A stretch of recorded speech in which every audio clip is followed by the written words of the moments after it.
صباح الخير يا خير الصباح، يا صباح الأمنيات المورقات، يا عصافيرا تزف السقسقات، يا غاردا سعيدة، يا بدايات جديدة، ذقت شمسا من رؤاك المشرقات، توقظ الأحلام فينا للنجاح، ثم تغرينا بباقات السماح، انتعاش الأرض فاح وعناء الأمس راح، فصباح الخير يا خير الصباح، فصباح الخير يا خير الصباح.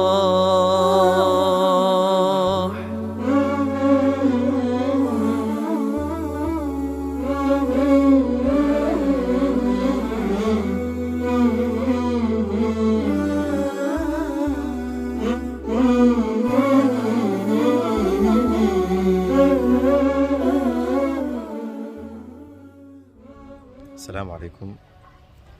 subax wanaagsan.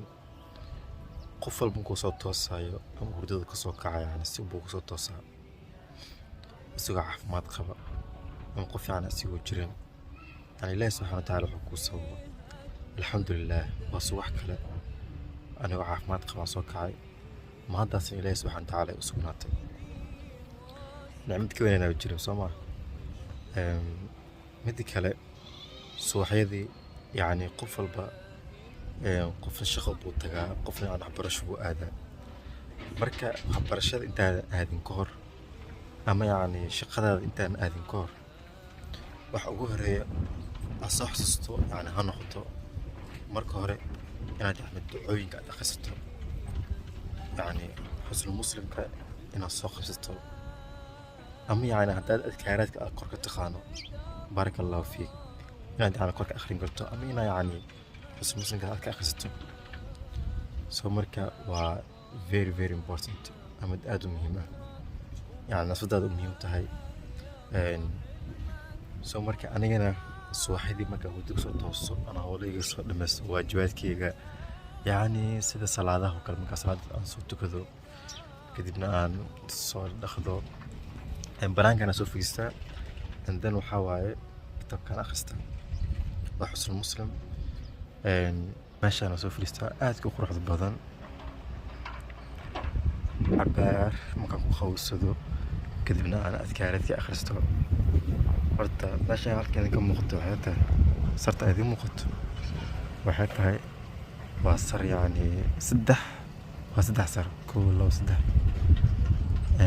inta biyaan ay tahay ma tirin karaa haween iyo maalin sarta laga shaqeeyaa. soo marka muhiimadda waxay ahayd muuqaalka sida aan ku soo bariista alxamdulillaah iyo inaan wax un idin sheego taasoo ah inaan idin xasuusiyo mar walba adkaarta xusn muslimka.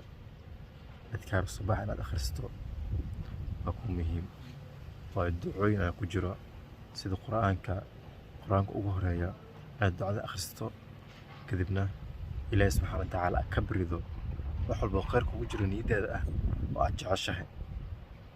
shaqo u socotaa shaqada inuu Ilaahay subhanahu wa ta'ala ku barakeeyo oo kale, waxbarasho u socotaa waxbarashada sidoo kale inuu Ilaahay subhanahu wa ta'ala oo guul kugu gaarsiiyo. السلام عليكم.